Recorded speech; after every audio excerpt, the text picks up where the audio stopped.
دوستو ایک رات ایک لڑکی اپنے خاوند کے ساتھ چارپائی پر لیٹی ہوئی تھی کہ آدھی رات اچانک وہ آرام کے ساتھ موبائل ہاتھ میں لیا اور باہر کمرے سے نکلی۔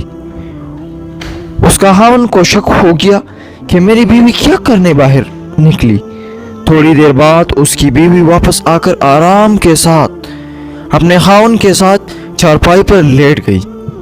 دوسری رات اس کے خاوند نے اپنا سم کارڈ نکال کر اس کے موبائل میں ڈال دیا اور بیوی کا سم کارڈ اپنے موبائل میں ڈالا۔ جب آدھی رات ہو گئی تو اس کی بیوی پھر سے آرام کے ساتھ موبائل اٹھایا اور کمرے سے باہر نکل گئی۔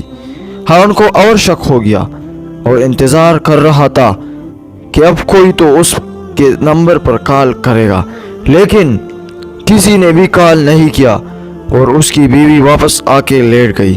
جب خاوند نے اس کا موبائل چیک کیا تو اس میں کوئی بھی نکال آیا اور نہیں گیا، تو اس کا خاوند اور شک میں پڑ گیا اور سوچا کہ شاید نمبر ڈیلیٹ کیا ہوگا۔ تیسری رات پھر ویسا ہی ہوا، لڑکی کمرے سے باہر نکلی۔ 5 منٹ بعد اس کا خاوند بھی چپ چاپ کے اس کے پیچھے کیا اور وہاں ایک سائٹ میں جا کے بیٹھ گیا دیکھنے کے لیے کہ اس کی بیوی آخر کیا کرتی ہے۔ تو جب دیکھا اس کی بیوی گھر کے کنارے میں جائے نماز بچھایا تھا اور موبائل کا لائٹ آن کیا تھا اور کھڑی ہو کر نماز میں مشغول تھی۔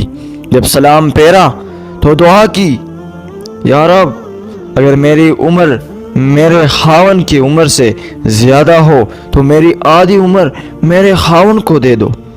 میری یہ دعا ہے کہ اللہ سب کو ایسی ہی بیویاں عطا فرمائے، آمین ثم آمین۔ قصے کا مقصد یہ تھا کہ شک کرنے سے پہلے تحقیق کیا کرو۔ ایک بار پھر سنیں، قصے کا مقصد یہ تھا کہ شک کرنے سے پہلے تحقیق کیا کرو۔ جو بھی آپ کام، جو بھی بات آپ سنتے ہو تو اس سے پہلے آپ اس بات کا تحقیق کرو، کیا یہ بات سچ ہے یا جھوٹ ہے۔ تو جو بھی کام آپ کرتے ہو تو اس سے پہلے کہ آپ تحقیق کرو۔ اگر یہ قصہ آپ کو اچھا لگا ہو تو آگے ضرور شیئر کریں۔ شکریہ والسلام۔